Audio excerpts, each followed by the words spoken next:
So now I will introduce you about the triangle posture. There are some different ways of doing the triangle posture, but what the technique which I am using, I am introducing to my student, that what I will explain to you.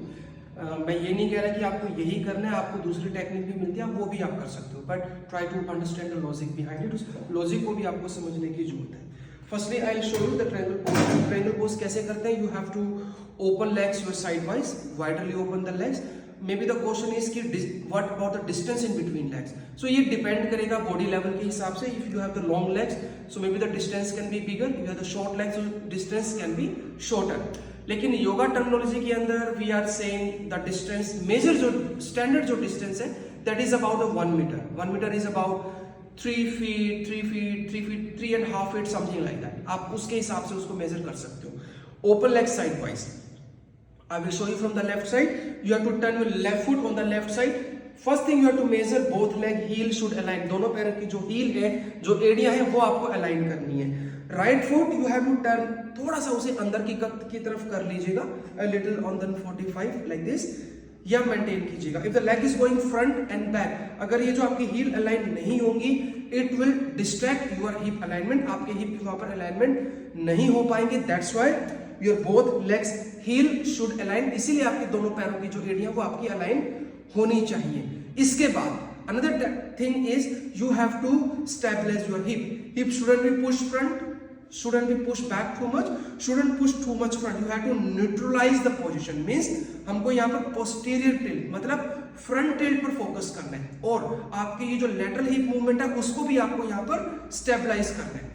Normal mistake हम क्या करते हैं triangle posture के अंदर? Example, open arm shoulder level, spine straight, inhale.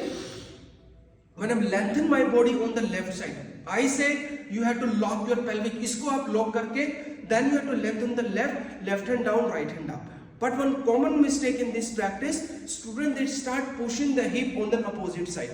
वो hip को right की तरफ बहुत ज्यादा push करने लग जाते हैं. उस reason से might be they think कि when they will touch the floor they have to push your hip too much back.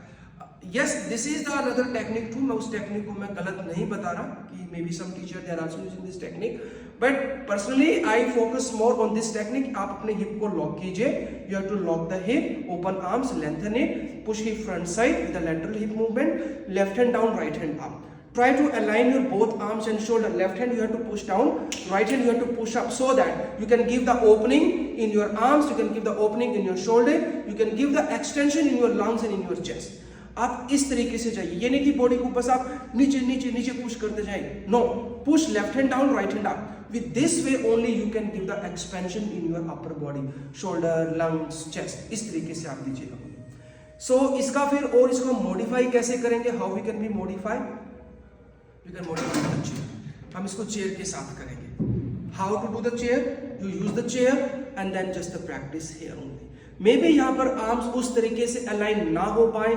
It's okay for a time being, but at least you have the support. Instead of doing this, आप यहाँ पर elbow को drop करके भी इस position पर जा सकते हैं. When you will drop the elbow, so intensity will increase. Intensity थोड़ा सा और increase हो जाएगा. और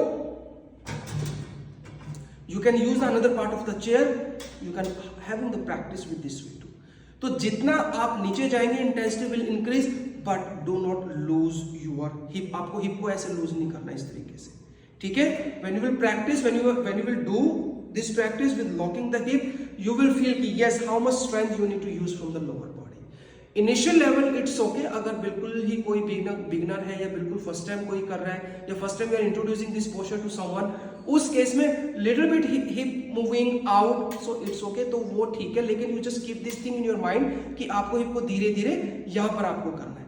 और you do one thing, आप भी इस प्रैक्टिस को कीजिए and you try to do with both way. एक आप कीजिए with loosing the hip and second you try to lock the hip and then you feel it. Other things you need to maintain the same. Hip push front, engage your core, engage your thigh. उसके हिसाब से आप कीजिए, then you will understand. Chair के साथ कैसे करना है वो भी मैंने आपको बताया. You can use the chair upper side, drop elbow, use the hand, और you can use the chair with this way too.